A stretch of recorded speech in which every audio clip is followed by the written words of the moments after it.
ETF index mutual funds నేర్చుకుని stock మార్కెట్లో రాణించాలనుకుంటున్నారా? వెంటనే ఈ నెంబర్కి కాల్ చేయండి.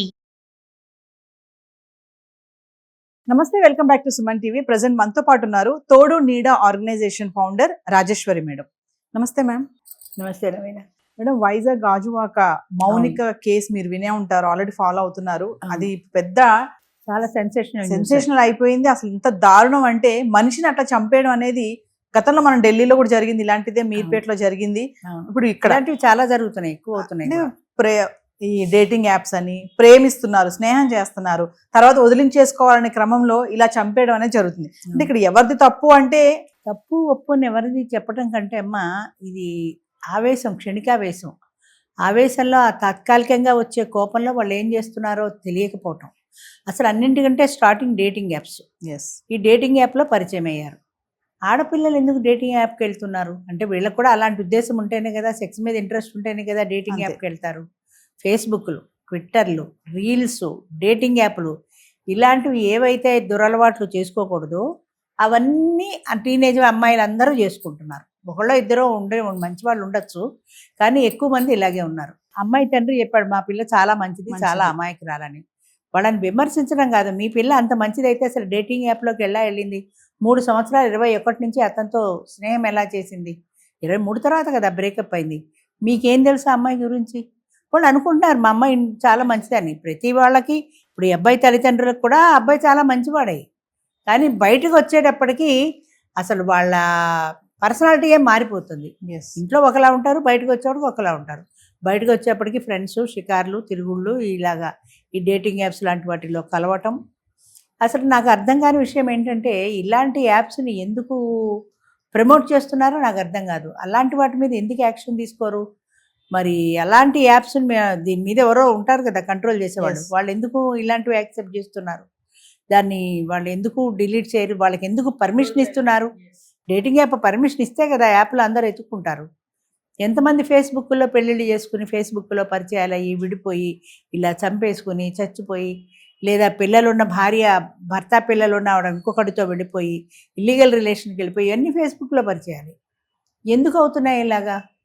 వాళ్ళ వ్యక్తిగత ఇంట్రెస్ట్ అనేది పక్కన పెడితే వాళ్ళని మనం ఎంకరేజ్ చేస్తున్నాం కదా, సొసైటీ తెలియకుండానే ఎంకరేజ్ చేస్తుంది ఇలాంటి యాప్స్ పెట్టి. దానివల్ల జనాలు అట్రాక్ట్ అవుతున్నారు. అట్రాక్ట్ అవ్వడం అనేది తప్పే, కానీ అది కూడా ఒక బలహీనతే. దాని మీద మనం స్ట్రాంగ్గా ఉండాలి, ఇలాంటి యాప్లు మనం చూడకూడదు అని అది ఆ కంట్రోల్ జనాల్లో లేదు. ఆ కంట్రోల్ లేకపోవడాన్నే వీళ్ళు అవకాశంగా తీసుకుని క్యాష్ చేసుకుంటున్నారు. చూడండి మేడం, వాళ్ళ భార్య పుట్టింటికి వెళ్ళింది డెలివరీకి. ఇతను ఆ టైంలో మళ్ళీ యాప్లోకి వెళ్ళి ఈ అమ్మాయిని కనెక్ట్ అవ్వడము, ఈ అమ్మాయిని ఇంటికి రమ్మడం, ఇదంతా ఒక ప్లాన్డ్గా చేశాను నేను అని చెప్పేసి కన్ఫెషన్ రిపోర్ట్లో కూడా అతను చెప్పడం జరిగింది. పోలీసులు కూడా చెప్పారు ఆ మాటలు. ఎక్కడ కూడా ఎటువంటి పశ్చాత్తాపం కూడా లేదంట. నేను ఆ అమ్మాయిని నేనే చంపేశాను అని చక్కగా చెప్తున్నాడు. ఇలా ఇలా చంపాను, ఇలా ఇలా తీసుకెళ్ళాను, తలకాయ ఇక్కడ తీసుకెళ్ళాను, తగలబెట్టి. అన్నిటి నుంచి కత్తులు దొరకపోతే ఆన్లైన్లో దొరికితే నిమిషాల్లో వచ్చేసాయి అంటున్నాడు. ఆన్లైన్లో ఒక రోజైనా పడుతుంది, మరి అంత నిమిషాల్లో ఎలా వచ్చేసాయో? అసలు అప్పటి వరకు ఈయన కోపం, ఈ అగ్రెసివ్నెస్ ఎలా కంట్రోల్ అయ్యాయో? చంపేసి డెడ్ బాడీని పెట్టి యాప్లో ఆర్డర్ ఇచ్చి అవి ఇచ్చి ముక్కలు కోసి, అప్పటి వరకు ఆ కోపం నిలబడాలి కదా జనాల్లో. అంటే మన మధ్యనే తిరుగుతూ మనలాంటి మనుషుల్లోనే ఎలాంటి రాక్షసత్వం ఉందో, ఎవరు ఎలాంటి వాళ్ళో తెలుసుకోలేని పరిస్థితి. మౌనిక నిన్న మొన్నటి దాకా ఆ ఇంట్లో ఉన్న మనిషి. ఈ రవీంద్ర కూడా అపార్ట్మెంట్లో ఉంటున్నాడు, ఇరుగు పొరుగు స్నేహితులు అందరికీ తెలిసిన వాడే. మరి ఇలాంటి క్రూరత్వం ఉందని పక్కింటి వాళ్ళు, ఎదిరింటి వాళ్ళు ఎవరన్నా అసలు ఊహించగలిగారా? ఎవరు ఊహించలేదు. ఇంత కథ జరుగుతుంటే కూడా అపార్ట్మెంట్లో ఎవరికీ తెలియదు. అంటే ఒక వ్యక్తి యొక్క ఆ మానసిక ప్రవర్తన ఎప్పుడు ఎలా మారిపోతుందో ఎవరు గుర్తించలేరు. నార్మల్గా వాళ్ళందరితో బాగానే ఉంటాడు, మాట్లాడతాడు. కాబట్టి రవీంద్ర అనేవాడు ఇటువంటి వ్యక్తి అని ఎవరికీ తెలియదు. ఈ సంఘటన బయట పడే వరకు ఎవరికీ తెలియదు. ఎవరు ఊహించగలుగుతారు?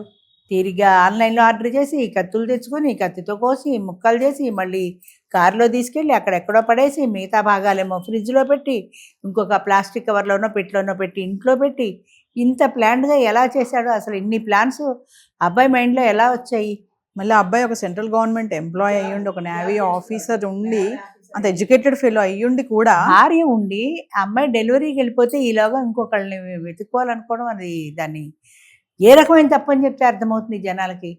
అంటే ఒక విషయం చెప్పండి మేడం, ఇక్కడ మౌనిక తప్ప రవీంద్రద తప్ప అంటే అని ఎవరు చెప్పలేరు. మా ఇద్దరిది తప్పే. అంతే. మౌనిక కూడా అలాంటి యాప్స్లోకి వెళ్ళడం తప్పు. ఫస్ట్ పాయింట్ అటువంటి యాప్స్ పెళ్లి కావాల్సిన ఆడపిల్ల నీకు అనవసరం కదా. డేటింగ్ యాప్లోకి వెళ్ళి వాడితో డేటింగ్లో ఉంటే వాడితో తిరిగి మళ్ళీ ఇంకోటి పెళ్లి చేసుకుంటావా? వాడికి 23లో బ్రేకప్ చెప్పేసింది కదా, మళ్ళీ 25లో ఎందుకు కలిసింది? పెళ్ళాం పిల్లలు ఉన్నారని తెలుసు కదా వాడికి. తెలిసిన తర్వాత వాడితో కలవడం అది అన్యాయం కదా, సాటాడదానికి అన్యాయం చేయడమే కదా ఇది. అక్కడికి వచ్చాక ఇద్దరికి గొడవ వచ్చింది. మరి డబ్బులు బ్లాక్మెయిల్ చేసింది అంటాడు, ఎంతవరకు నిజమో తెలియదు అనుకో. చాలా టార్చర్ చేసింది నన్ను. అప్పటికే 3.5 లక్షల వరకు డబ్బులు తీసుకుంది, ఐడి కార్డు తీసేసుకోవడము. చేసే ఉండొచ్చు కూడా, ఎందుకంటే అమ్మాయిని పెళ్లి చేసుకుంటా అని ఇన్నాళ్ళు వాడుకుని మోసం చేసిన వాడి మీద అమ్మాయికి కోపం ఉండదా? టార్చర్ చేసి ఉండొచ్చు, బయట పెడతానని ఉండొచ్చు, వాడి ఐడి కార్డు లాక్కొని ఉండొచ్చు. వాడిని భయపెట్టాలనే ఉద్దేశంలో ఉంటుంది తప్ప ఫోన్లే పాప అనేంత త్యాగబుద్ధి ఎవరికి ఉంటుందమ్మా? పెళ్లి చేసుకుంటా అని నమ్మించి 3 సంవత్సరాలు అమ్మాయిని వాడుకొని, ఇప్పుడు నేను వేరే ఇంకో అమ్మాయిని పెళ్లి చేసుకున్నాను, ఆ అమ్మాయితో పిల్లల్ని కంటున్నాను, వాళ్ళు ఆల్రెడీ ఉన్నారు, రెండోసారి డెలివరీకి వెళ్ళిందంటే మరి ఆ అమ్మాయి మనసు గాయపడుతుంది కదా. అంచేత ఇలాంటి యాప్లోకి వెళ్ళడం అసలు ఫస్ట్ తప్పు, ఆడైనా మగైనా కూడా. పెళ్లి చేసుకున్న వ్యక్తితో నిజాయితీగా లేకపోవటం అన్నది రెండో తప్పు. జరిగింది ఏదో జరిగిపోయింది, పొరపాటు అయిపోయింది, ఇంకా అమ్మాయిని మర్చిపోయి పెళ్లి చేసుకున్న వ్యక్తితో కలిసి ఉండాలనుకోకుండా మళ్ళీ పాత స్నేహాన్ని కెలుక్కుని మళ్ళీ రెండోసారి అమ్మాయితో రిలేషన్ కంటిన్యూ చేయడం అనేది రెండో తప్పు. 3 ఏంటంటే తాత్కాలిక ఆవేశంలో ఆ అమ్మాయిని చంపేయాలనుకోవడం. అది తాత్కాలికమని ప్లాన్డ్గా చేసుకొని అమ్మాయిని చంపేయాలనుకోవడం మూడో తప్పు. ఫ్లాట్లో ఎవరు లేరు, ఖాళీగా ఉంది కాబట్టి రమ్మన్నాడు. సరే ఖాళీగానే ఉంది కదా, ఇద్దరం కాసేపు ఎంజాయ్ చేయొచ్చు కదా అనుకుని ఆ అమ్మాయి వెళ్ళిన తర్వాత మాట మీద మాట వచ్చింది, కోపం వచ్చింది, చంపేశాడు. చంపేసిన తర్వాత అది ఏం చేయాలో తెలియలేదు. క్షణికావేశంలో చంపేశాడు, కానీ తర్వాత ఏం చేయాలి? దాన్ని ముక్కల కింద కోసి ఇక్కడ పెట్టి ఇన్ని రకాలు చేయాల్సి వచ్చింది. ఇవాళ పేపర్లోనే చూశాను, 70 సంవత్సరాల పూజారి, 2 అబ్బాయిలు 1 అమ్మాయితోటి వాడు అత్యాచారం చేస్తే 170 ఏళ్ళ ఎంతో వేశాడు శిక్ష ఆ జడ్జి గారు. 170 ఏళ్ళు బతకడం తెలుసు అంటే అన్ని సంవత్సరాల శిక్ష వాడు భరించేటన్ని నేరాలు చేశాడని. మగపిల్లలతో అత్యాచారం చేయడం ఒక తప్పు, ఆడపిల్ల చిన్నమ్మాయిని అత్యాచారం రెండో తప్పు. పైగా గుడి పూజారిగా ఉంటూ పాపం పుణ్యం తెలిసిన వాడు పూజారంటే, దేవుణ్ణి సేవించుకునేవాడు, వాడి 70 ఏళ్ల వయసులో ఇలాంటి తప్పులు చేయడం పాపం కాదా? అంటే మనుషులు ఏ దిశగా వెళ్తున్నారంటే, 1 సెక్స్, 2 క్రైము, ఈ రెండే ప్రధానం. సెక్స్ కోరికలు లేదంటే క్రైము, ఈ రెండింటిలోనే యంగ్ జనరేషన్ మెయిన్లీ. ముసలోళ్ళు ఏం చేస్తారు, వాళ్ళు ఏం చేయలేరు, కానీ యంగ్ జనరేషన్ అటే మళ్ళుతున్నారు తప్ప దారి అటే పెడుతోంది.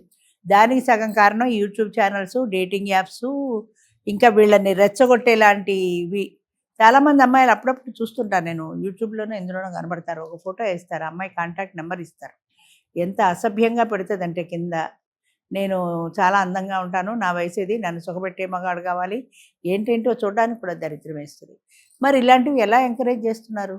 ఎవరు ఎంకరేజ్ చేస్తున్నారు? అమ్మాయి ఫోటో పెట్టి అప్లోడ్ చేస్తే యూట్యూబ్ ఛానల్ సంబంధించిన వాళ్ళు ఉంటారు కదా, అలాంటివి ఎందుకు తీసేయరు వాళ్ళు? సో ఇవన్నీ కారణమే. ప్రతి వాళ్ళకి మాకు డబ్బులు వస్తాయి, మాకు డబ్బులు కావాలి, అది ఏ దరిద్రమైనా అక్కర్లేదు, మాకు డబ్బులు వచ్చాయా లేదా, ఇయర్స్ పెరిగితే మాకు డబ్బులు వస్తాయి, అంతే. దీని ద్వారా మనుషులు తెలుసుకోవాల్సిన విషయం ఏంటంటే, మనం నిజాయితీగా మన జీవితం మనం సాఫీగా వెళ్ళిపోవడమే, ఇతర వాళ్ళతో మనకి సంబంధం లేదు. మనం తప్పులు చేయొద్దు, తప్పు చేసి మనం రెండో వాళ్ళకి అవకాశాన్ని ఇవ్వద్దు అనే ఉద్దేశంలో ప్రజలు జాగ్రత్తగా ఉండగలిగితేనే అమ్మా ఈ మార్పు అనేది, అది ఒక్కసారిగా వచ్చేది కాదు, వ్యక్తిగతంగా మనుషుల నుంచి రావాలి, మనుషుల నుంచి సమాజం మారాలి. మనుషులు మారితే కదా సమాజం మారుతుంది. అంచేత చాలా కష్టం అమ్మ. ఏదో మరి ఆ అమ్మాయికి ఏ రకమైన న్యాయం చేస్తారో చూడాలి, వేచి చూడాలి. Thank you.